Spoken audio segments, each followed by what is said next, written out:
السلام علیکم دوستو، میرے چینل میں خوش آمدید۔ جب وہ چلے گئے تو اس جگہ ایک ایسا شخص موجود تھا جو اس کو جانتا تھا۔ اس نے تندورچی سے کہا، اس کو جانتے ہو؟ جس کو خالی ہاتھ بھیج دیا۔ تو تندورچی نے کہا کہ نہیں تو۔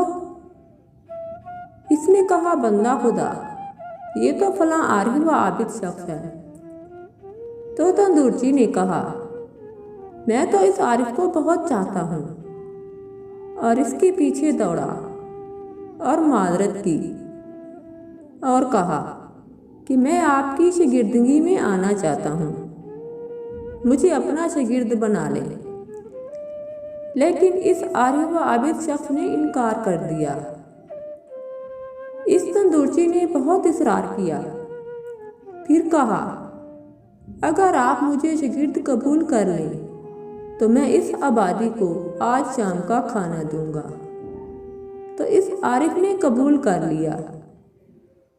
پھر جب کھانا تقسیم ہو چکا تو تندورچی ان کے پاس آیا اور سوال کیا، اے میرے سردار، مجھے بتائیں کہ یہ جہنم کیا ہے؟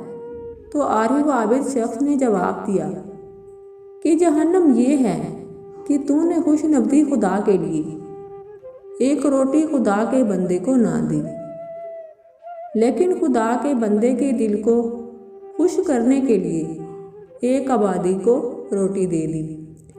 لہٰذا کسی کو عزت دیں یا قدر کریں تو دل سے کریں، ورنہ دکھاوے کی قدر نہیں ہوتی۔ یہ صرف ایک احساس ہے، کھیلنے کے مترادف ہو جاتا ہے۔